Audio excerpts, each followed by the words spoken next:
they were looking at, well, we can pay this lump sum and have them all now, or we can pay a licensing fee throughout the years and continue to have to pay for them. And I think they were looking at that lump sum now versus like the financials in the long run. The video game industry is in free fall chaos right now after just years of bloat and poor performance from an overabundance of crap that has been released. Major budgets, $100 million, $200 million games that have to make hundreds and 2 million to make, millions, tens of millions of dollars just to break even, right?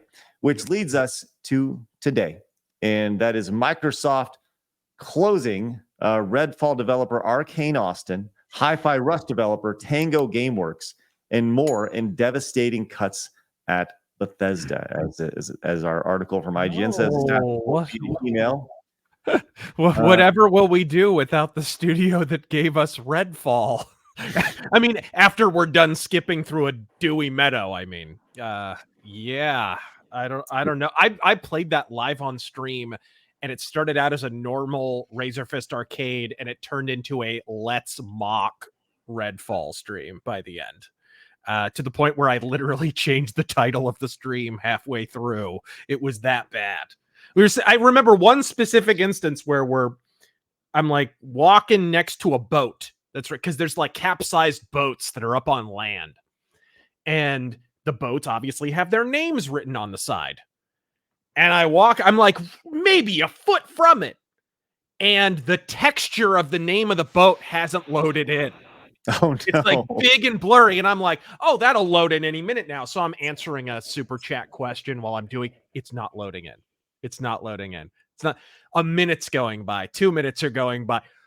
There's video of this. Like it took like 2 full minutes for one of these freaking textures to load in. That game was just a festering pile.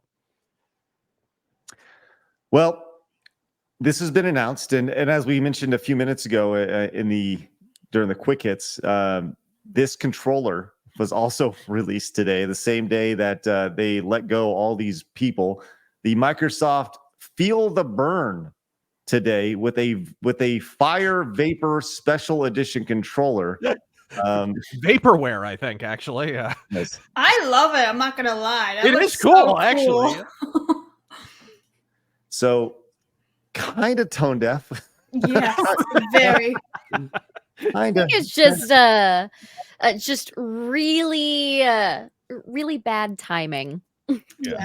Right. Extremely bad timing. I don't know if the marketing department and the PR, the HR department were lined up with the two announcements of that for sure. Yeah. But there have been multiple. So who all got shut down? Arcane Austin. Yes. Who Arcane?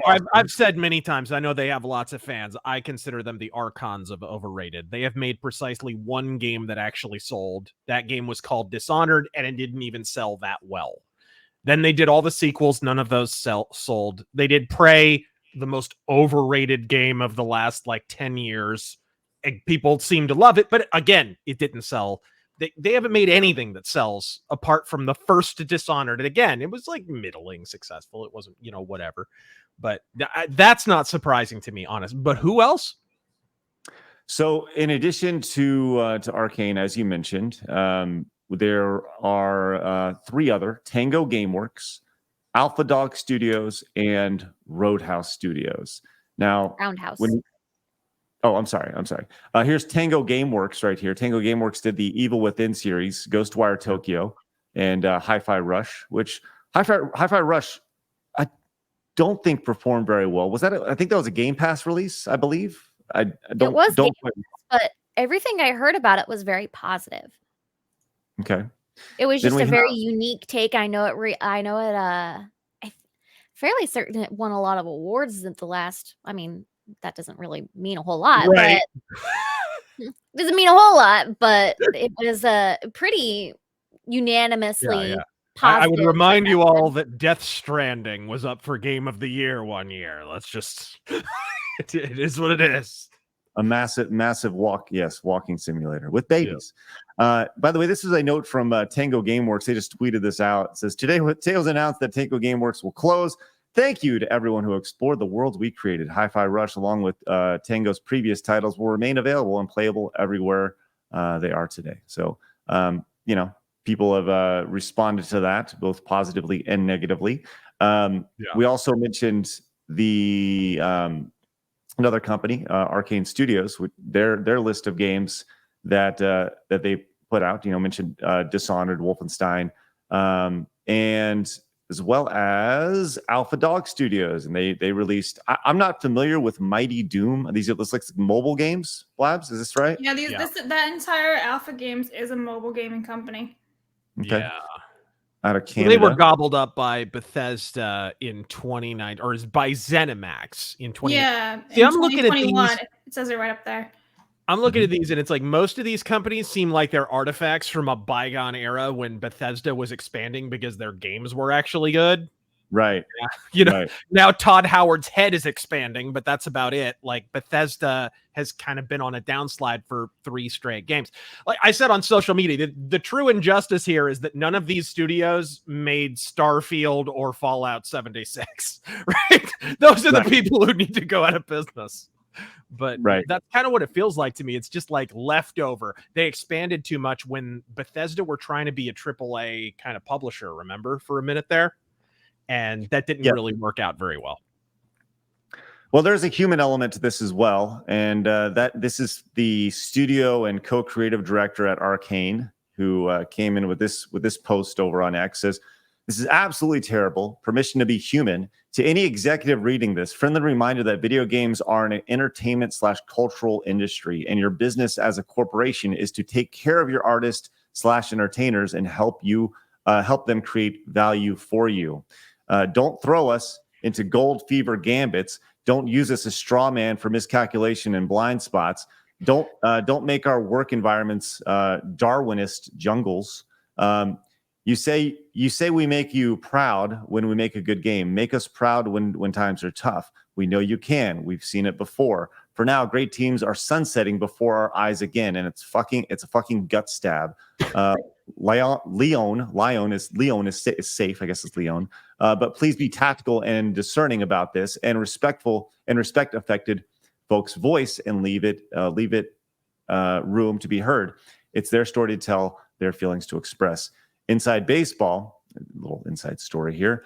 But if I read immersive sim curse from the community, especially from a fellow dev, I swear to God, please talk about the real challenges instead of rehashing irrational anxieties of the past. Even more inside baseball, with a very, very wide range. As a wise and sorely missed man said, please stop. Sorry. All I'm hearing here is I made Redfall. Like that's all I can hear in this wall of bro. You made a bad game. You made several bad games in rapid succession. And stop using the word immersive sim. It means exactly nothing. Jesus Christ. I hate that term. It's like could I just engineer a term that is more guaranteed to make me not sell any copies of my video game? Like, what does immersive sim mean? Isn't any kind of game supposed to be immersive? And if it's a hardcore kind of game, isn't it supposed to simulate things anyways? Like immersive sim could mean literally anything. Right. What's interesting about this is you see, I saw this post, which was, always fascinating to see kind of companies talk out both sides of their mouth here. This is from over on X. Is remember when Microsoft said this? Well, it's bullshit. And this was Microsoft pleased with Hi-Fi Rush success, plans to reinvest in Tango Gameworks. This is from less than a year ago, August 2023. And today they're closed. So something happened along the way. And I think this speaks to obviously a much larger issue when it comes to the video game industry as a whole. I mean, we're talking about, entire companies with hundreds of people that are losing their jobs on a, month-to-month, day-to-day basis. And there is, I go back to, and I said this before, I think that the video game industry is in the middle of a crash in a major way. And I had Blabs take a look at the video game crash of '83. And For those who don't know, that was like the first big crash of the video game space. Yeah. And Blatz, did you ever heard of the video game crash of 1983 before I asked you to Yeah, look I've at heard about it multiple times. I just never actually really dug into it like I did this morning. But it was also called the Atari Shock in Japan. Fun fact. Okay. Right. So yeah, the weird thing about it was like, yeah, Atari crashed, but not everything did. Home computing still did relatively well. I think that's one of the reasons people are so reticent to actually admit, like I made several videos. I believe and still believe that in 2008 we had another gaming crash. But I don't think it's because, like, it's not some hyperbolic statement. You can have a crash and still have an industry, right? When the initial gaming crash happened, like Commodore 64 and stuff, those were really successful at the time, even though Atari just fell off a cliff, right? And then ultimately Nintendo kind of saved the day. So that's a feature, right? That's something that generally happens whenever you have a crash. But I agree, it definitely feels like it's headed down the other side of the mountain. Well, when it comes to just the video game crash of 83, 97% of the home video game market crashed. It went from $3.2 billion in revenue in 1983 to about $100 million in revenue in 2 years. 97%. I don't think that's going to happen now, right? No. We're certainly not going to see a 97% drop. But if we saw a 30% drop, but the bigger aspect of this is the amount of people that are losing their jobs, and this definitely has to do with the response to COVID. These were, whether people like to admit it or not, there was an immense push to hire as fast and as quickly as possible during COVID because there was a giant boom. Money was being put into, and this goes back to, we talked about this with Alexi, the former manager over at Epic. He talked about how there was an influx of money during COVID because there was a lot of people that saw the opportunities associated with it, and people were staying home. We got to develop these games as fast as we can. We're getting them out there. We're going to hire as much as we can. All of a sudden, after 3-4 years, these positions are voiding. They don't need these people anymore. So, and they don't need entire arms of their company anymore because of it. And I think that's what you're seeing right here is a definitely a reaction to the inflation of the industry in a major way. So, Bethesda had no business trying to be a publisher. They just were never gonna be a publisher. Microsoft bought them when they were still pretending they could be a publisher, and they're just not. They're a developer. When they're actually making good games, they're a pretty good one. But you got to kind of stay in your lane. What is it? The old Dirty Harry line in Magnum Force. Man's got to know his limitations. Well, you're right. But I tweeted this out that I thought we were headed towards that way. And this guy, One-Eyed Jack Gaming over on X, said this perfectly. He says, think about what we've endured the past 10 years. Microtransactions, botched releases, broken promises, transparent lies, GG1, GG2, and political grandstanding, right? And the amount of just insanity that's happened in the video game space is just in the last decade. I think this is the business impact of all that stuff for the first time. And people are, you see the plea from the studio heads, like, this is real life. This is, these are real people, it's like, yeah, I get it, but your games didn't sell. So there's that. Yeah. And it's game industry, not game welfare. Right. You have to make games that people want to buy. Nobody wanted to buy Redfall. It was bad. Nobody wanted to buy Dishonored 2. Dishonored 2 was good in places, but it wasn't as good as the first one. And Prey, I mean, people will debate on it, but it was poorly marketed. And what was that game for? It was just System Shock, but bad, right? They made a bunch of blunders in a row, and that's going to stack up. And eventually you're going to have to pay the freight on that. Bethesda's been losing money like a stripper with a pacemaker scar for a minute and a half. That has just been them for a piping hot minute. Eventually the bill's going to come due. I want to go back to something this guy said. This is the once again the co-creative director and the studio and creative director over at Arcane, Dinga Bakaba. I feel like this is really like just reading through this again. When I first read this, like, oh God, it says, don't make our work environments Darwinist jungles, right? Like, I don't know for a fact, but I'm just saying, I don't think that when you walked into Arcane Studios, you walked in and it was like kill or be killed. And I'm sure they provided a very plush work environment. Yeah. I don't know. It just that type of verbiage drives me crazy when people complain Not about that, but that. like, I mean, it's not like they didn't. Okay, they bought Bethesda when? I mean, it was a little over a year ago, maybe 2, something like that. Arcane since then has made 2 games. What is it? Deathloop and Redfall. So 2 games back to back, both flopped, like flopped hard, bro. It's not like you only got one turn at bat here. So here's their studio, by the way. Here's Arcane Studios. This doesn't look like it actually looks pretty nice. It looks like an office space. Kara, what's your thoughts on all this? Sadly, I think it's just the climate that we're in right now. Whenever it comes to gaming, is we're a lot more aware, and I think we're noticing a lot more of like the obvious, well, maybe not obvious to them, of some of the different tones that they're trying to insert into the games. And obviously they're trying to, one, microtransactions. We're all just fed up with microtransactions. We're all getting burnt by it, especially over, like, I mean, we all saw the most recent one with Dragon's Dogma 2, where people got burnt over that. It's just like Razor said, that I do not think Bethesda should have ever been a publisher. They should have they should have stayed in their lane, been a developer that people still trusted for the most part. I mean, Skyrim is one of the most iconic games of this generation, whether we want to admit it or not. It is. And I think my graphing calculator runs Skyrim now. Like, it's on everything. That or Doom. I mean, look at Doom. My toaster runs Skyrim. Let me think of Doom. Like, everything runs Doom. Like, they have pregnancy tests that run Doom. Right. Like, it is insane what does the result look like? What is they don't tell you the gender of the baby. I'm sorry. Yes. They're all non-binary. That's right.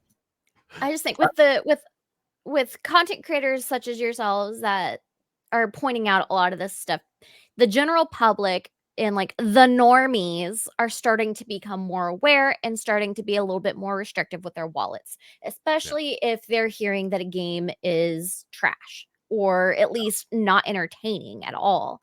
Yeah. And I think that is taking a huge part in why a lot of these companies are going under. And like, it's a bittersweet situation, because we want good games. We want to be able to trust developers like Bethesda to create another good game. But if they're buying up all these smaller studios that we don't know like what their track record is, we don't know like what type of content they prefer to create is, like, I think that plays a huge part in it. And they're trying to invest too much in buying other things instead of investing in the team that they already have and a team that they can depend on. So, and I think that's ultimately going to be their downfall, which we're seeing. Right. And some of this was just to fill out Game Pass, right? Which Game Pass was the big Microsoft experiment. It's like, yeah, so were Dr. Mengele's experiments during the Holocaust. You know what I mean? Like, not all experiments end well. But it's like, if they can make Game Pass, if they can kind of crack the Game Pass thing, they might have a shot. But I feel like the gobbling up publisher-ish kind of companies like Bethesda was really more about filling out that Game Pass portfolio. But they don't even need to buy a studio to have Game Pass as a part of, because I'll say it, I love Game Pass. I use Game Pass regularly. No, it's really, really convenient. It's the best thing Microsoft has going for it by far. I mean, especially with Game Pass Ultimate, where you get both PC and you get the console games as well. Yep. So in the end, it is a win, and they need to, they just need to not purchase studios to try and incorporate it into Game Pass. I think they were trying to do that with Bethesda to get the entire Bethesda game library exclusive to Game Pass as like to be able to stream for free, if you want to call it that. Right. And I think that really ended up hurting them in the end. It was just, they should have just licensed the games out. I think, and they were looking at, well, we can pay this lump sum and have them all now, or we can pay a licensing fee throughout the years and continue to have to pay for them. And I think they were looking at that lump sum now versus like the financials in the long run. Right. That's actually a really, really good point. Plus, they were probably thinking, oh, it's Bethesda. They can do no wrong. Look how many copies Skyrim sold. We'll get more of those. And then Starfield. You know what I mean? Like, it just... they rolled the dice. Sometimes it comes up snake eyes, folks. Sorry. You know, I would just like to take 1 second to go back and really see what a Darwinist jungle looks like. Please, let's have a look at this hellscape.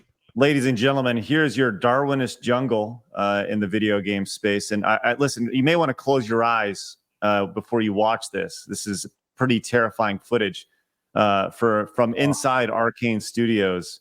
Right. It's tough, guys. And listen, if you can just shield all children's eyes as we watch this, because this is truly tough to watch as they walk through a generic office space plush with wonderful colors and nice all the equipment you need, as well as energy drinks, apparently, which is great. Oh, so man, I think we need like Pavarotti singing Pagliacci here. I think we need just in the background. Right. I know. Some like wartime classical music playing, maybe slow-mo effects. Well, I'm glad we're able to all work our way through that. And yes. Thank goodness. Thank goodness for that. Support group is at 11 tomorrow, folks. Don't worry about it.